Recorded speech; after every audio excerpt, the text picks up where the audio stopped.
Okay, everyone. Hello, my name is Max. I'm a first-year MBA student here at the Fuqua School of Business.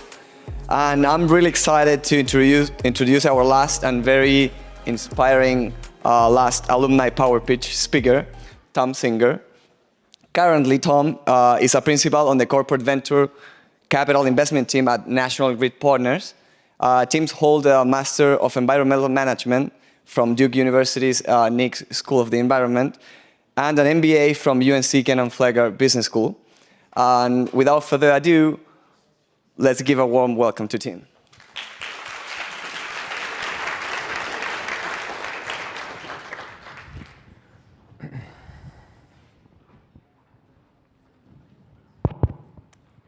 Thank you for the kind intro, Max. It's an absolute pleasure to be here today. So over the course of the next 10 minutes, you'll hear a little bit about my career journey, where I work, National Grid Partners, and my thoughts on venture capital and the role that it's playing in decarbonizing our energy system. But the main takeaway that I want you to get from my remarks today is that career paths don't have to be linear. They can be winding, they can be weird, they can be a search for meaning and impact.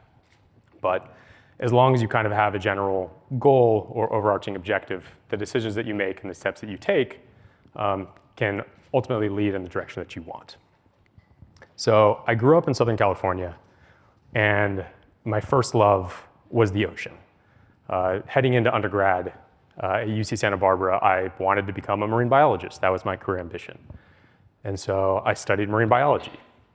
When I graduated, I had the opportunity to spend a summer at a marine ecological research station in French Polynesia.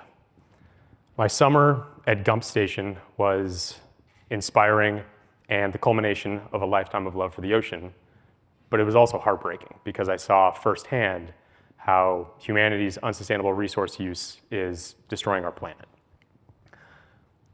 The realization that I had was that if I wanted to have a hope of saving the oceans, I had to leave them and go focus on the higher order top-down impacts that are driving our global environmental issues. From there, I decided to join the Peace Corps, and so I moved to Fiji for 2 years. During the 2 years that I spent in Fiji, I did a lot of community outreach and education, environmental conservation work, and infrastructure development. The time that I spent in the Peace Corps did a lot to broaden my worldview and kind of apply some context to the impact that I wanted to have. And when I wrapped up my Peace Corps service, I determined that I wanted to pivot away from marine science and conservation into broadly the renewables energy industry. And I wasn't quite sure how to do that. So I took a job working as a staff biologist at the California Energy Commission. So over the course of the 2 years that I worked at the Energy Commission, I was broadly tasked with ensuring the compliance of statewide thermal power plants as it pertains to the planning, commissioning, operation, and decommissioning of these plants with California's regulations as well as federal regulations. And it was interesting, but wasn't specifically pertaining to renewables. Now, while I was at the Energy Commission, the Paris Agreement was inked, and this historic climate bill kind of made me realize that it wasn't renewables categorically that I was interested in, but more specifically the decarbonization of our energy system. And my background in marine science and the work that I was doing at the Energy Commission didn't give me the skills, the knowledge, or the connections that I needed to work in climate and decarbonization. So I decided to go to grad school. This might be a shock to some of you, but I attended Duke. I also went down the street to get my MBA. So at Duke, I was at the Nicholas School. Shout out to all the MEMs in the room. And while I was here at Duke, I did everything I could to learn and explore and refine my career path, not just from decarbonization and climate, but specifically to how do I operationalize that, right? And so the thesis that I developed was that I wanted to work in the finance, development, and adoption of emerging energy technologies and more broadly, holistic decarbonization solutions, which is a mouthful and also still fairly broad, but it was intentionally designed to give me some breadth and allow me to explore different paths so I wasn't siloed into just one career path of finance or working at a startup developing a new technology. And so during my time at Duke, I did everything I could to have conversations with people at startups in investment banking, think tanks, private equity, startups, and explore every route available that I could find into decarbonization, specifically through finance or the development of new technologies and commercializing them. So coming out of grad school, I landed a job where I work now. So currently I work at National Grid Partners. National Grid Partners, or NGP, is the corporate venture capital arm of National Grid. National Grid is a gas and electric utility with regulated service territories in the United States, in New York and Massachusetts. NGP was established in 2018 with a dual mandate from our corporate parent. This mandate is to make investments that are financially attractive and strategically relevant to the utility. Now, functionally what this means is the startups that we give money to need to be developing products or platforms that address the 3 Ds of the energy transition. These 3 Ds are digitization, decentralization, and decarbonization.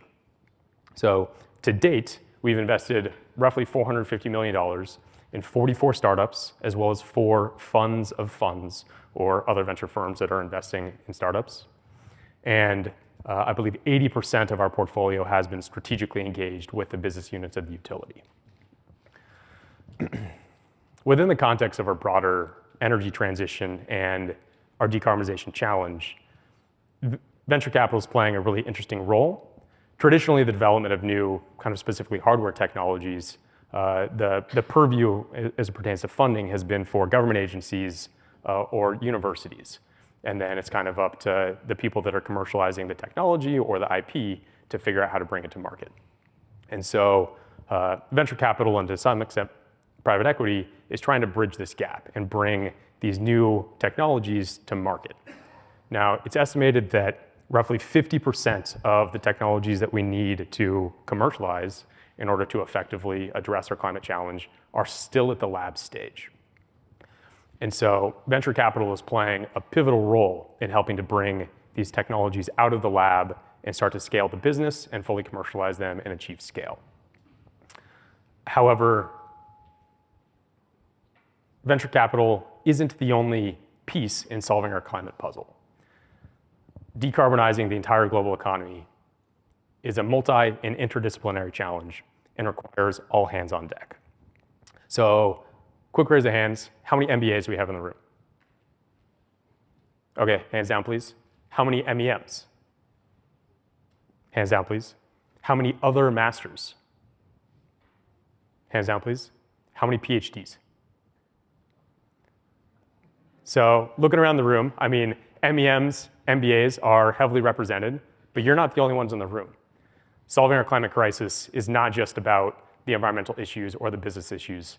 It's about policy and governance and social issues. And so if we want to effectively solve our climate crisis, it requires diversity of thought and experience and identities. And it requires all hands on deck.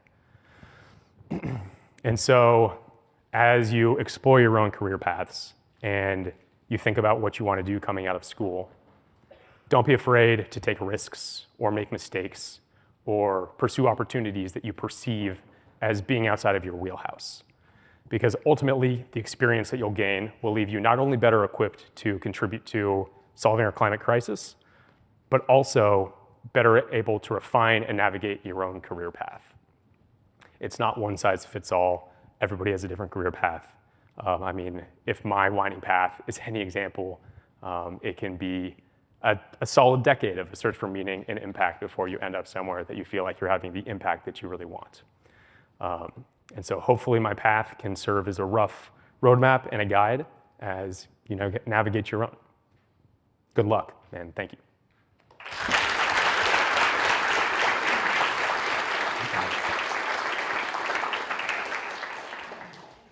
For all of those, this wonderful speech. We have a lot of questions coming up for you, so I'm doing my best to filter through them. But the first one I see has upvoted the most is, how do you consider justice and equity impacts in your investment decision making?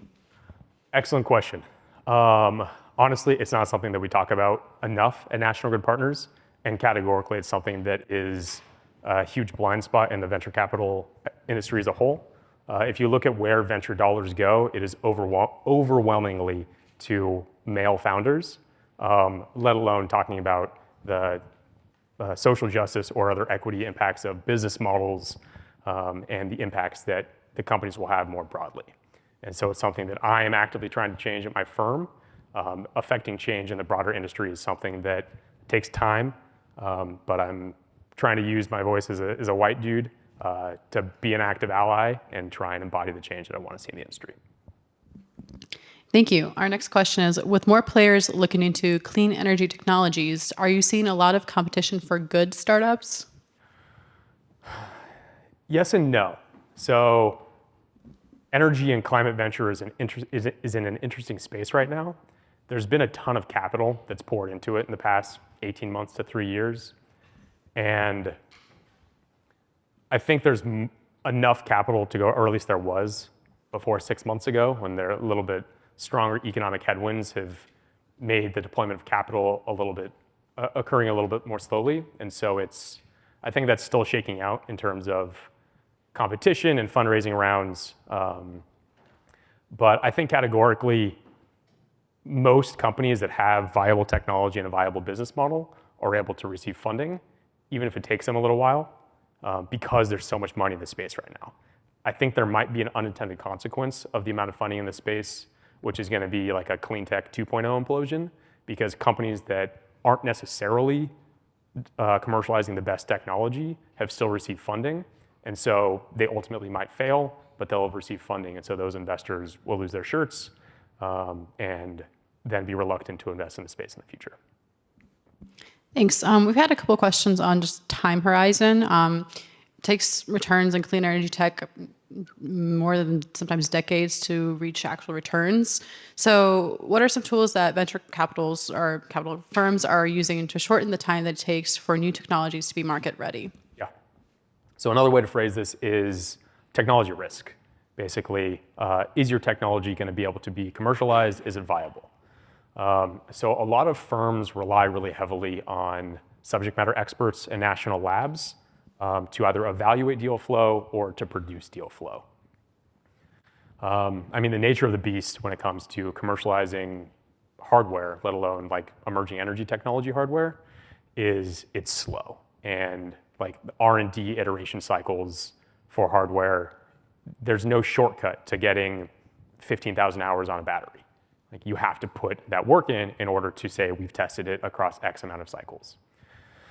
And so basically it comes down to investors that have the technical savvy to understand when a technology has been de-risked by virtue of the amount of research that's been put into it, and a comfort investing in a company that's early, so early that they haven't begun to scale and have a lot of customers. Thank you. So our final question is, if you could think back to when you were just starting out as a grad student, what advice would you give yourself knowing what you know now? That's a good question. I would say probably leverage more of the resources on campus here at Duke. Because now, I mean, there are frequently like hardware technologies that I evaluate. For example, there's a company that's developing wireless energy transmission using metamaterials. One of the world experts for metamaterials works here at Duke. And I didn't know that until a year and a half after I graduated. And so and you don't cross paths that often with the really technical researchers when you're here at the business school or you're hanging out at NIC. And so go click around on some of the technical research pages, look at what research is being done here at the university, and engage with them, because who knows, they might be trying to commercialize a technology and they might be looking for a MBA commercialization lead. All right, that's all the time we have for today. Thank you, Tim. Please talk to him in the reception.